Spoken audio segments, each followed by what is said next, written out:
Hello guys, this is Teacher Loisa. Samahan niyo ulit ako para sa ating another Saturday vlog dito sa Tagaytay City.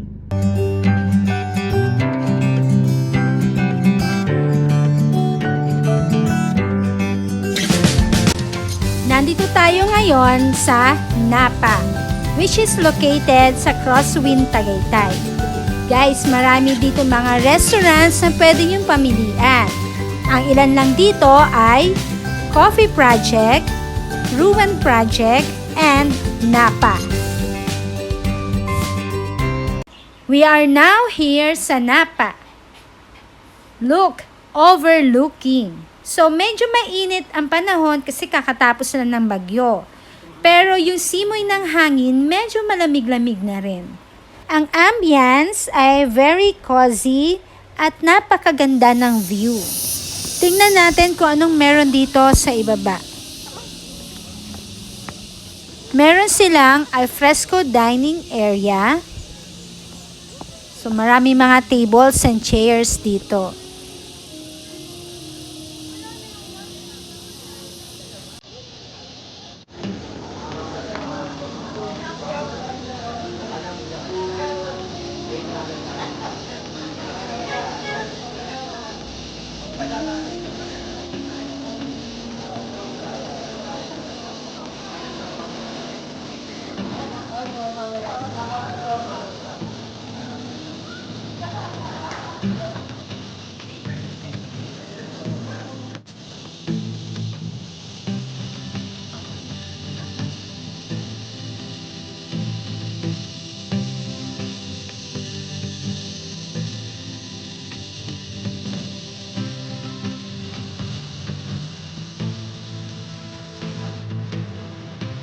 Let's get inside and let's take a look what's in the restaurant. They have pastries and cakes. Tara, let's check the menu at saka yung mga prices ng bawat food nila. Kung affordable ba.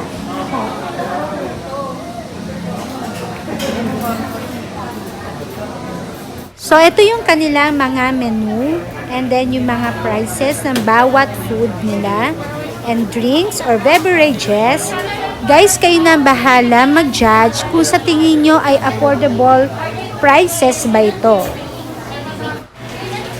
They are serving breakfast, appetizers, soup, pizza, and then mga large plates, burgers, chicken wings, paella, sandwiches, and a lot of beverages. So, meron din silang mga wine na ina-offer and then mga deli and cheese. Ang aking in-order ay fried chicken Alfredo, chicken truffle melt, truffle burger, and bottled water. Sa mga nagtatanong kung paano ba kayo makakarating dito sa Napa, under the description box below, ilalagay ko ang direction through private and public transportation. So while waiting for our food to be served, let us explore first ang mga iba't ibang designs and decorations in every corner na which is Instagrammable.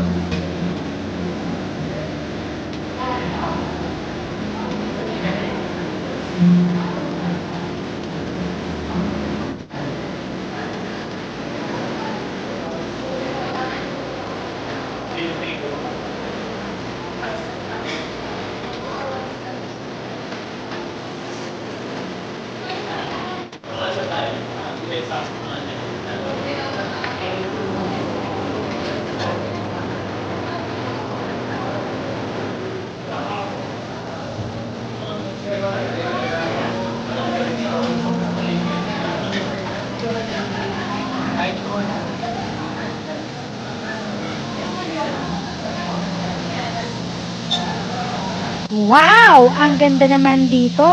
Guys, let's take a look.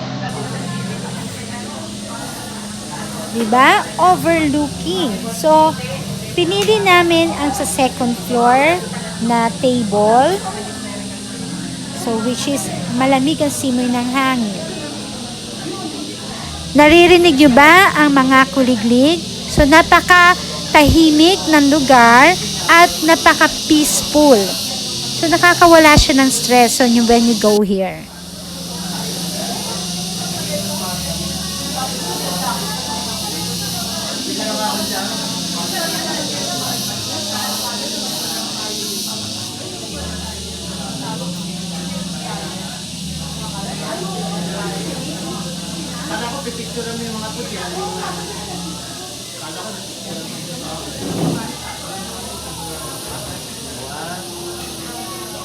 Sa wakas, dumating na rin yung aking food.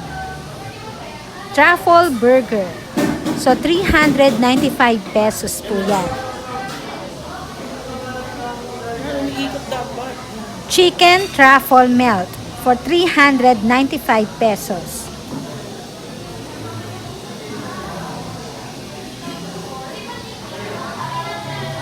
Fried chicken Alfredo for 395 pesos.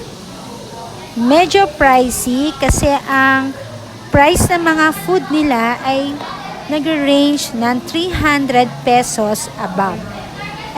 Okay guys, tara tikman natin kung worth it ba yung presyo sa lasa ng ating makakain. Wala mo nga akong burger, ma'am.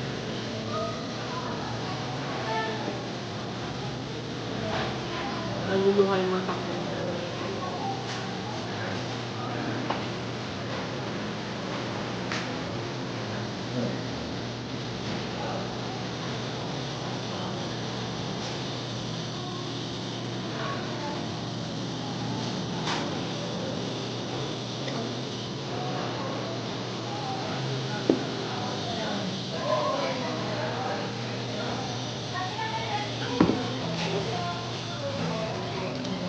Pasensya na kayo, gutom na gutom talaga ako. Sarap kumain.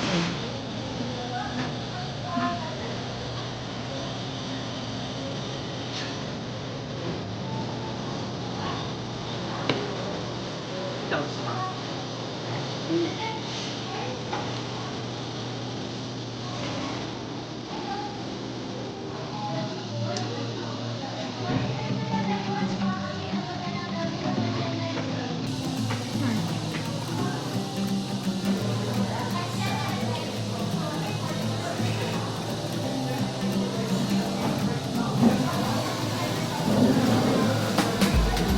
Marami ang hindi available. Pagkain? Dami dito nagmumotor. Talaga namang motor, no?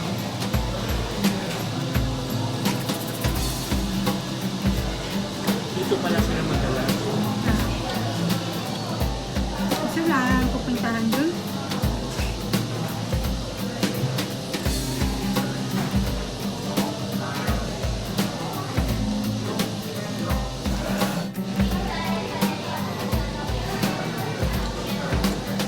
Adult water nila is 35 pesos each.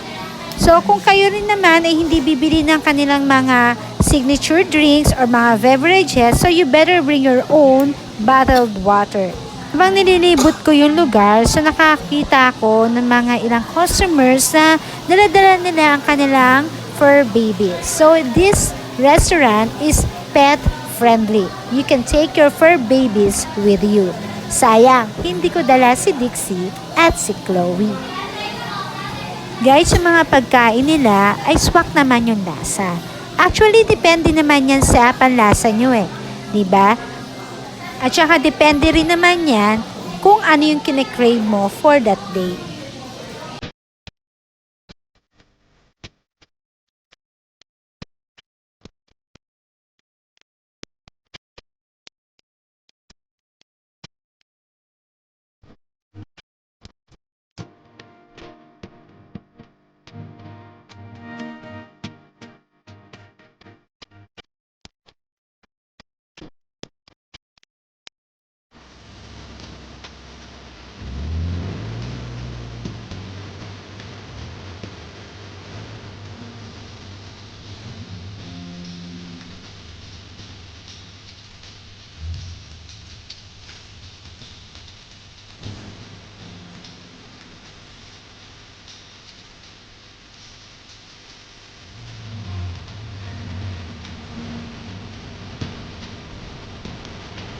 Okay, so nasa na ba yung driver ko?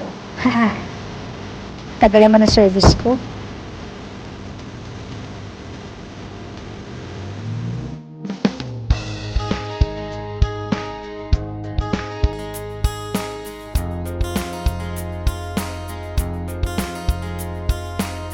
Yan na, coming na yung sundo natin.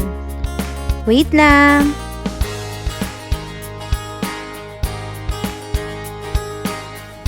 Okay, going home time. So, thank you for watching. See you on my next vlog. Bye!